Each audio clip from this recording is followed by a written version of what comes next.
something is seriously wrong in New England. This region is seeing a disturbing trend in 2025. Homes that are massively overpriced, painfully unaffordable, or just plain bad investments.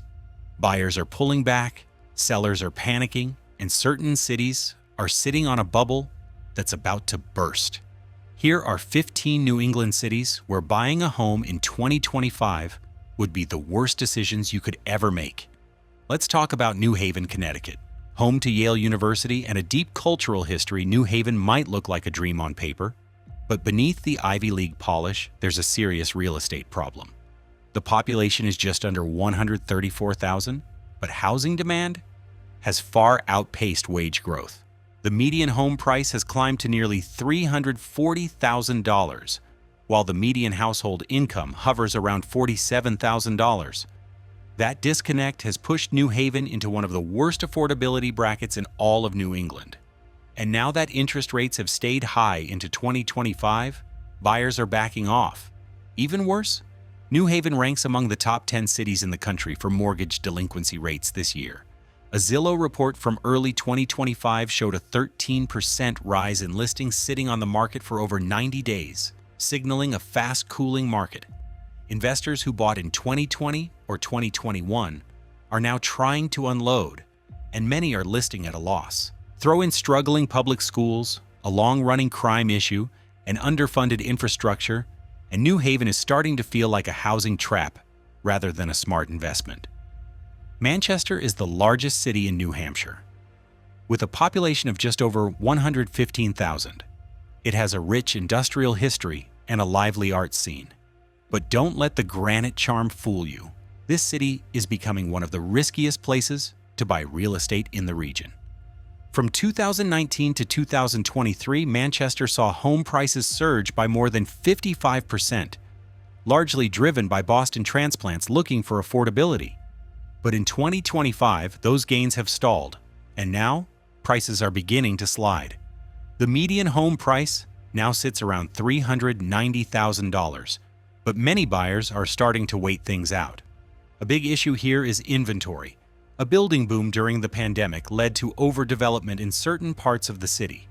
Now, with mortgage rates above 6% and wages not keeping pace, properties are sitting longer and longer. Some local realtors say homes that once sparked bidding wars are now drawing zero offers. The rental market is no better.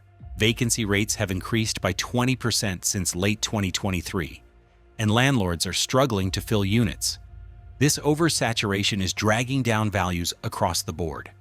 And without a major economic engine besides healthcare and education, there's little to fuel sustained demand. Worcester, often called the heart of the Commonwealth, has long been seen as a cheaper alternative to Boston. With a population of around 205,000, it's New England's second largest city. But in 2025, Worcester's housing market is teetering on the edge. The city experienced a price explosion between 2020 and 2022, with home values jumping nearly 60%. That was driven in part by investors and remote workers who wanted something close, but not too close, to Boston. But now those remote workers are leaving, and the investor cash is drying up. Worcester's median home price is currently around $385,000, but that number is dropping fast. According to Redfin, Worcester is seeing the steepest price corrections in the state, with values down 9% year over year as of mid-2025. Vacancy rates are climbing in the outer neighborhoods, and some downtown condo developments are offering incentives just to get people through the door. Meanwhile, local wages remain low, and major employers like UMass Memorial Health and Hanover Insurance are tightening operations. To make matters worse, Worcester has one of the highest property tax rates in the state, making monthly housing costs even more burdensome.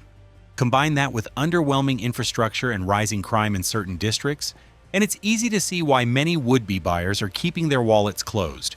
Providence is Rhode Island's capital and largest city, with a population of about 189,000.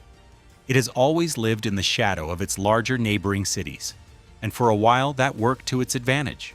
With charming colonial architecture, great universities, and lower home prices than Boston or New York, Providence became a hotspot for buyers who wanted culture without chaos. But in 2025, The city is facing a serious market correction, and many locals are bracing for a housing crash. The warning signs are already here.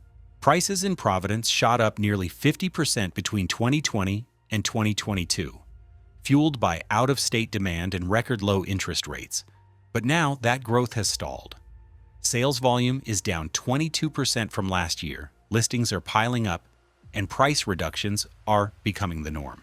Even well-maintained homes in historic neighborhoods are sitting unsold for months. Part of the issue is economic mismatch. The average home in Providence now costs nearly $400,000, but the city's median household income is still under $55,000. That gap is unsustainable, and mortgage lenders have already started tightening their standards. First-time buyers are backing out, and investors are turning their attention to other markets with higher rent yields.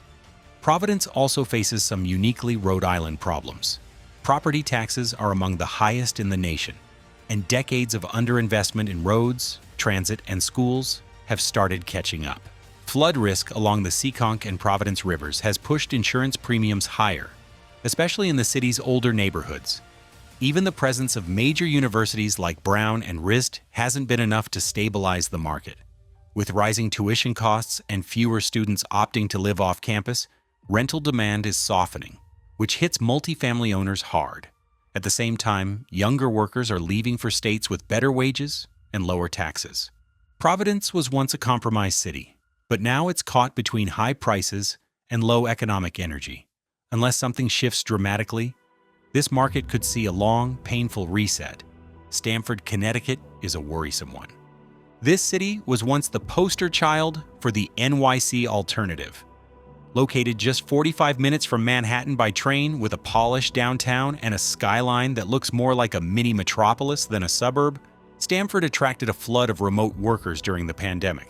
But in 2025, Stamford's housing market is teetering on the edge, and the cracks are starting to show.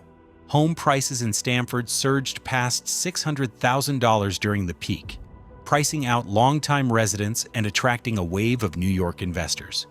Now the market has cooled, and fast. The number of homes on the market has jumped 40% since mid-2023, and many sellers are being forced to drop their prices multiple times just to get offers. Local agents are reporting longer closing times, higher buyer incentives, and a sharp drop in investor activity. Part of the problem is that Stamford never had the organic job growth to support these inflated prices.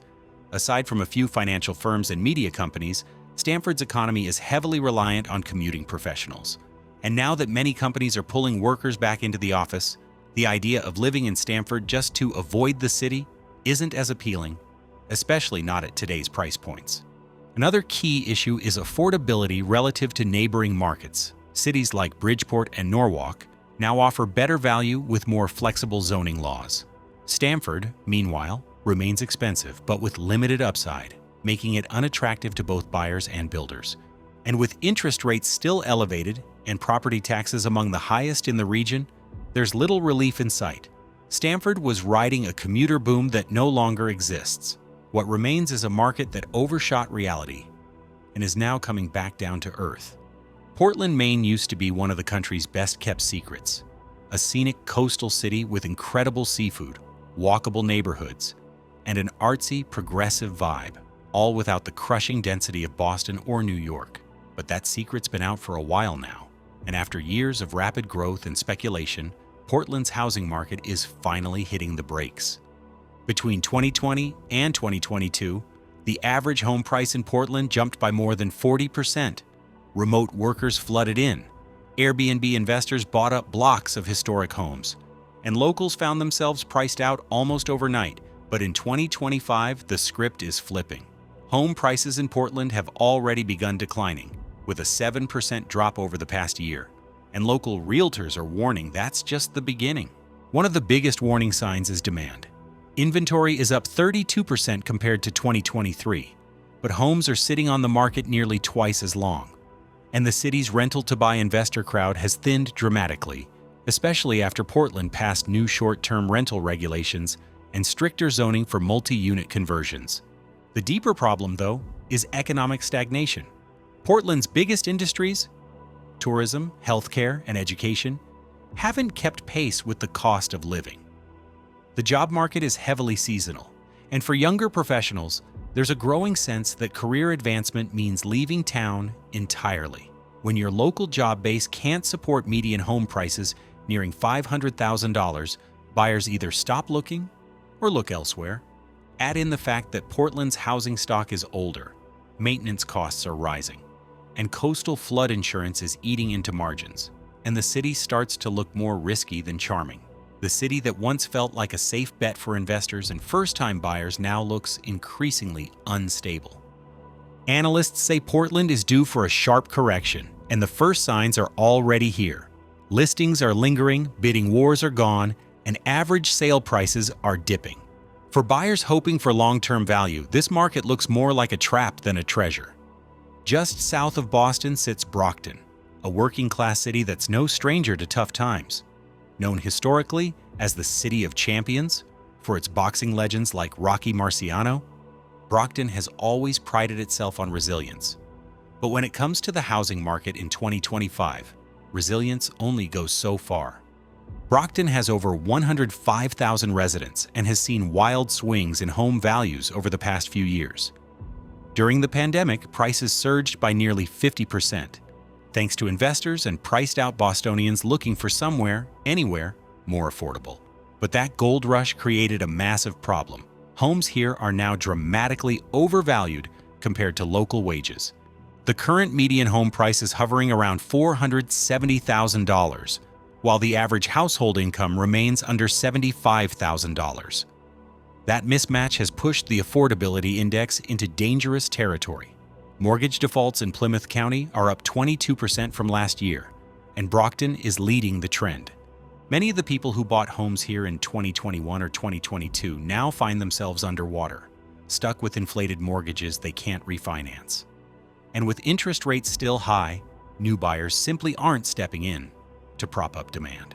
Home listings are sitting on the market for longer and longer, an average of 54 days, nearly double what it was a year ago.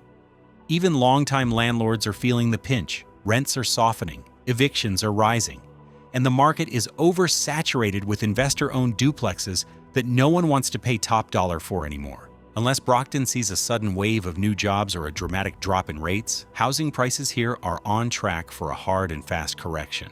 With a population of around 154,000, Springfield is the third largest city in Massachusetts and has often been considered one of the more affordable housing markets in the state. But don't be fooled, that label is quickly fading. Over the past 5 years, Springfield's home values have jumped by nearly 50%, bringing the median price to about $310,000. For a city with a median household income of just $47,000, that's a serious affordability problem. And in 2025, it's only getting worse. Part of the issue is investor activity.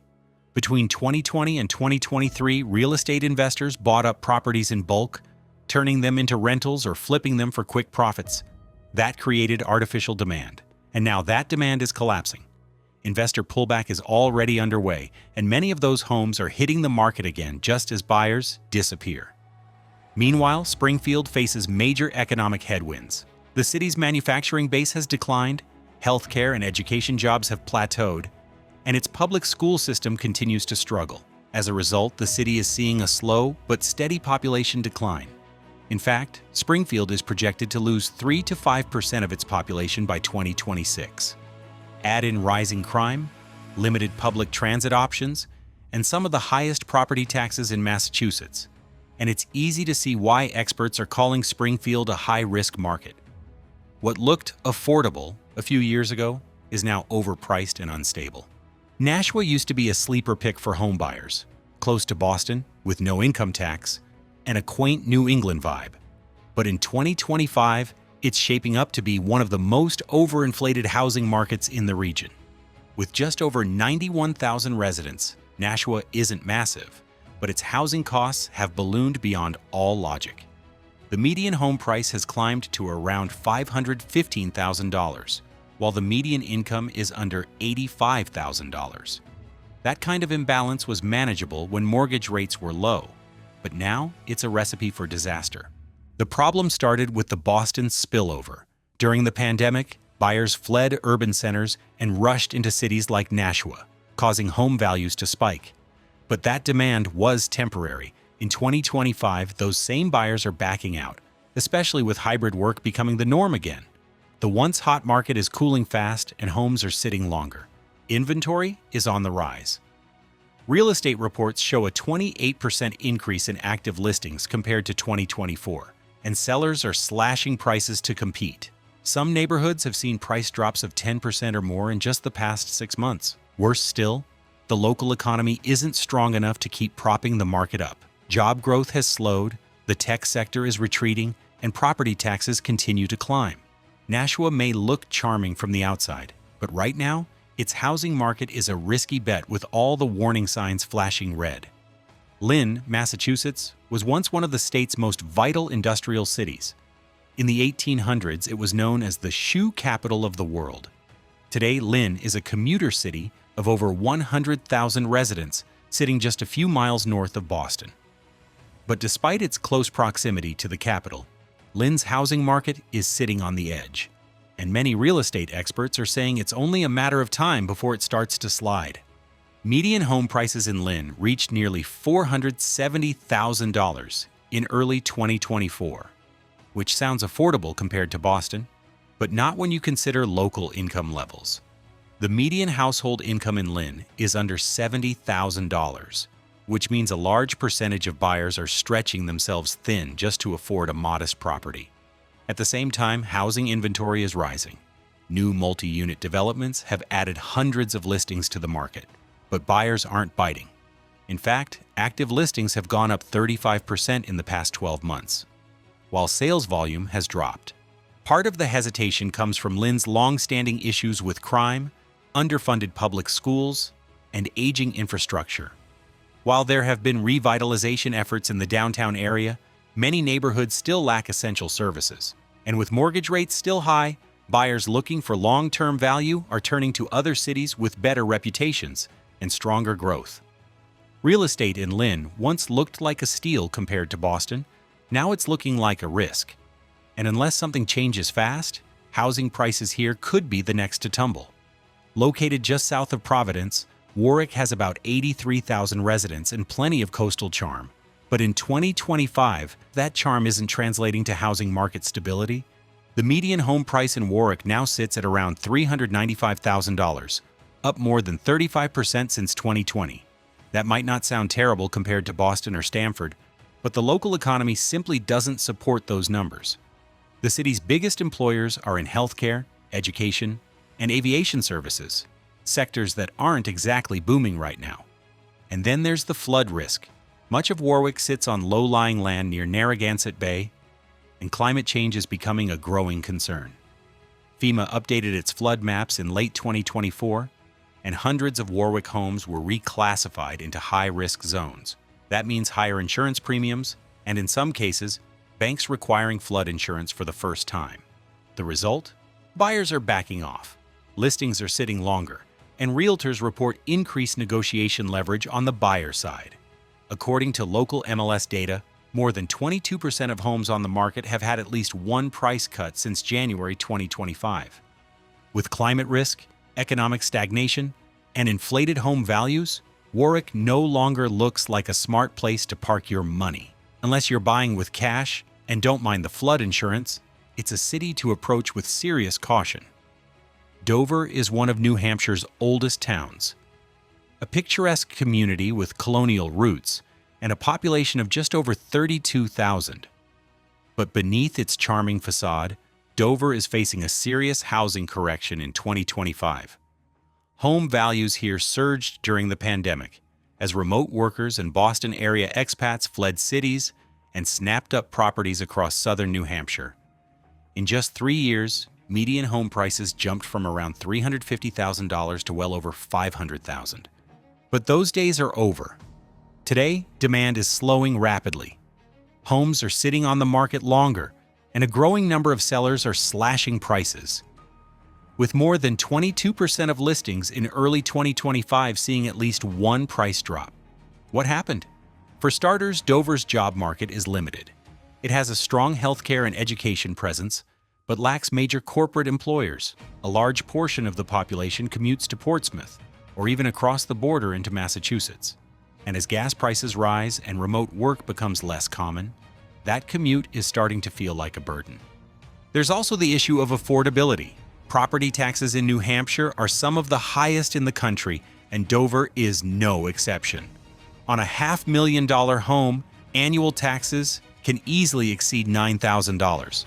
For many first-time buyers, that's a deal breaker, especially as wages have failed to keep pace.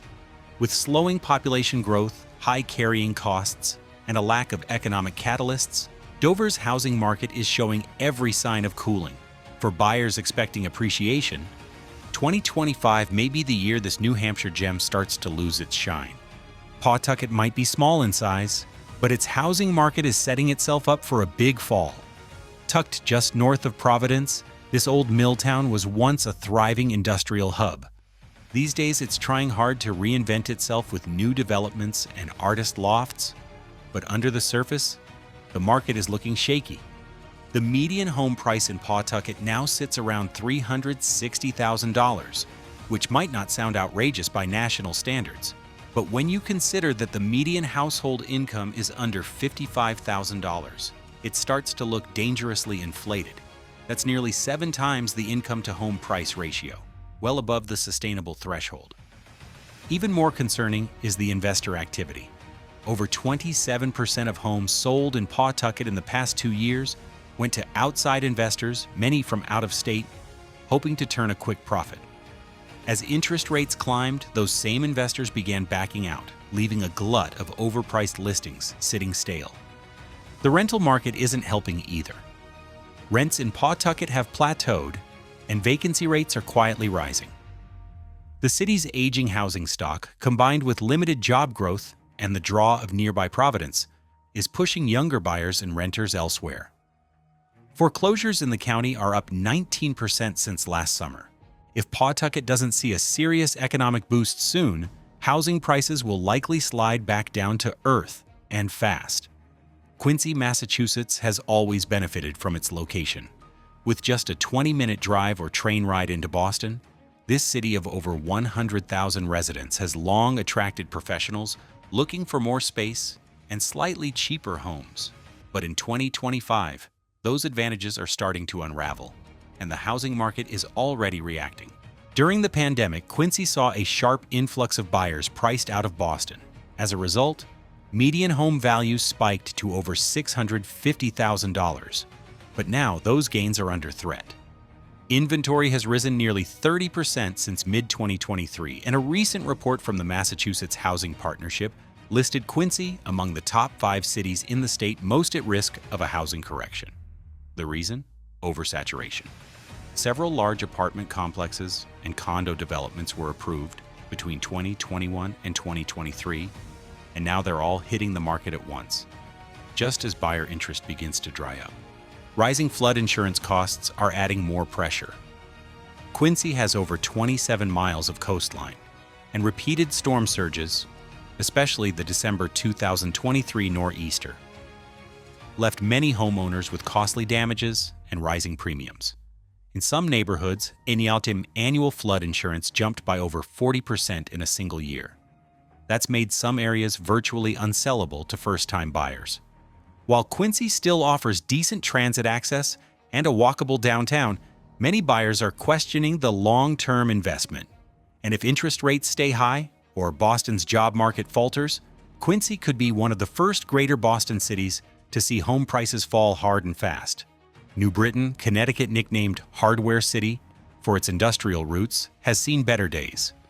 Located about 15 miles southwest of Hartford, it's a city of nearly 73,000 people, trying to rebrand itself through redevelopment and infrastructure spending. But when it comes to housing, New Britain is on thin ice. The median home price here is just under $280,000, but the real concern isn't current pricing. It's the rapid run-up. Since 2020, home values in New Britain have surged nearly 50% despite stagnant population growth and limited wage increases. That disconnect has created a fragile bubble. New Britain has one of the highest property tax rates in the entire state. And that's scaring off potential buyers, especially first-time homeowners. Many residents already pay over 35% of their income on housing costs alone. Combine that with rising insurance premiums and utility bills, and it's not hard to see why demand is slipping. Foreclosure filings in Hartford County jumped 31% year over year, and New Britain is one of the hotspots. Investors who bought up starter homes are now struggling to fill them with tenants or flip them at a profit. Unlike some neighboring cities, New Britain doesn't have a strong university presence, tourist appeal, or growing industries to help cushion the blow. That makes it especially vulnerable if the broader housing market takes a downturn. If rates stay high and buyer sentiment stays low, New Britain could see a serious crash in 2025. Want to learn more about what cities to avoid buying a home in? Click the video on the screen now.